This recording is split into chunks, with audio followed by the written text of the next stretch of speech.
We got rabies, a naked pastor, and a rave. No, it wasn't my last Tuesday. It's episode 5 of Letterkenny.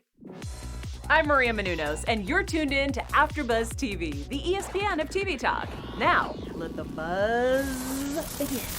What's up, guys? Adam Carr here. Welcome back to episode 5 of Letterkenny. This show just keeps pushing it, right? Every time you think, all right, they're gonna cruise off now. They're gonna do some cruise control. No. Nay, not these guys. This ragtag team. I'm gonna take that again. This ragtag team of ragamuffins. Boom. Yeah, that's right. I said it. You didn't think I was gonna come back, do you? No, it's okay. You fall down, you get back up. That's the point. All right, let's see. We open again on Wayne, his German Shepherd puppy, which is very quickly growing.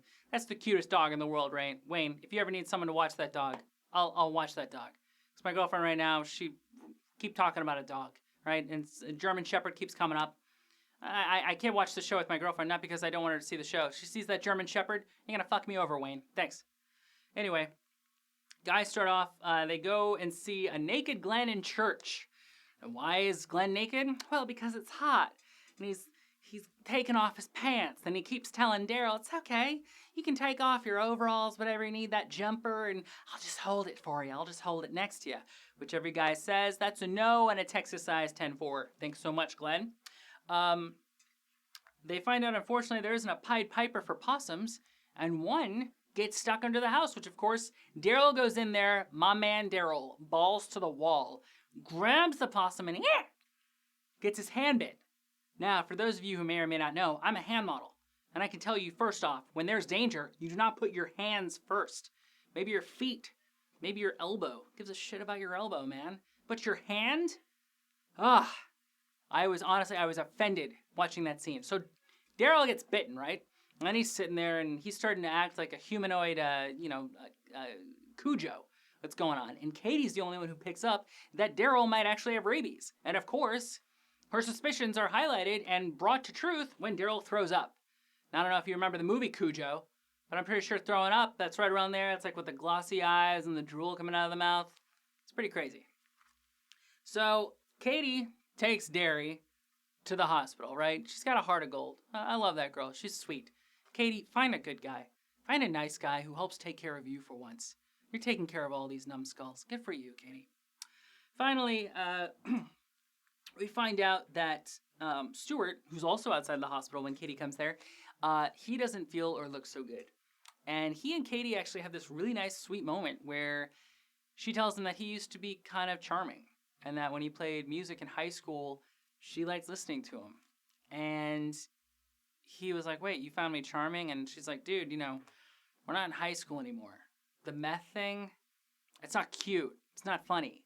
Get off drugs. I do like about this show that they're basically kind of telling you all the amateur stuff you used to do in high school, college, maybe into your 20s. It doesn't really hold up if you want a sustainable, loving relationship. All right, that's my soapbox. I'm getting off my soapbox. You guys okay? You still here? He's talking about love and relationships. It's Letterkenny. Ease off. So Katie was actually impressed with Stuart's music, and I wrote it down here. I was sensing some Texas-sized tensions there, if you catch my drift. So Stuart gets inspired. He goes back home. He tells Devin, he tells Raul, I'm no longer doing meth. Instead, he's going to come back as a DJ, prompting Raul to ask, how many nicknames do you have as a DJ? Right? And we found out. Here are Stuart's nicknames for a DJ. Now, if I can, this is part of my special segment. Stuart, DJ names. DJ Pimpy Longstockings, DJ Peter Blumpkin, DJ White Power Map, DJ White Power Bottom. Power Bottom, what's that?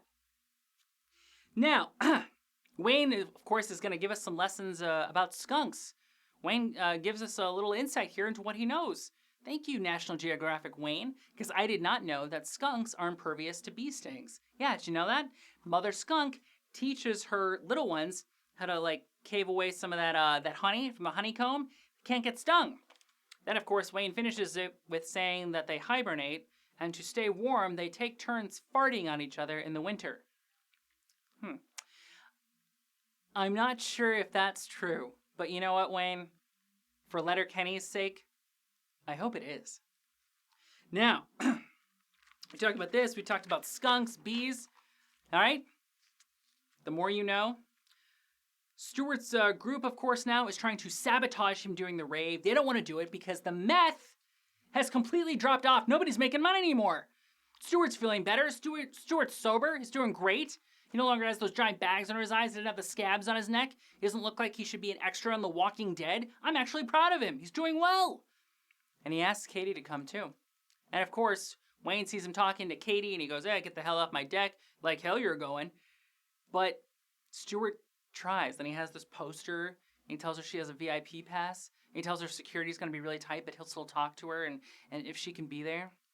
And I got to tell you, it's really weird. I was hopeful for him, and I was also like, I hope he gets everything he wants. Because this guy's legitimately trying to turn around his life. And good for you! If you've been addicted to meth, and you want to throw a rave, and you want to be sober, do it! Screw all these other people. But then it gets sad, right? Because Stewart's there, and nobody shows up. Nobody shows up to his rave. Katie shows up. As Wayne says, it's really sad. Wayne says to Stewart, you are spare parts, aren't you, bud? Which I'm pretty sure that means he's kind of broken and can't piece himself back together. And Stewart comes out, sees the empty crowd, and in that moment, you see the breakdown of Stewart's character. And it's really sad, because this actor gets a fantastic moment. He's been funny the whole time. He's been, whatever you do, meth. But then he has this moment where you're like, shit. You deserved a good night. A night for you. And of course, the special segment coming up next here, this moment of Stewart not getting what he wants is going to have a profound a profound impact on the final episode. Because Stewart not getting what he wants is going to prompt him to go back to Devin Rald, all the gang, and say, we are going to make Letterkenny the biggest meth head in the country. Yeah. How do you feel now? Dare. Drug resistance, whatever. Keep kids off drugs, whatever. So, Stewart goes back when it makes it a big meth capital.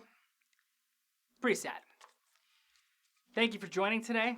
Sorry to end on such a somber note. Check me out on Instagram at funnyguy1985, or if you want to check out some of my stand-up, my hand model stills and reel, it's adamcar.com. Thank you and good night. Our founder, Keven Undergaro, and me, Maria Menounos, would like to thank you for tuning in to AfterBuzz TV. Remember, we're not just the first, we're the biggest in the world, and we're the only destination for all your favorite TV shows. Whatever you crave, we've got it. So go to AfterBuzzTV.com and check out our lineup. Buzz you later. The views expressed herein are those of the hosts only and do not necessarily reflect the views of AfterBuzz TV or its owners or principals.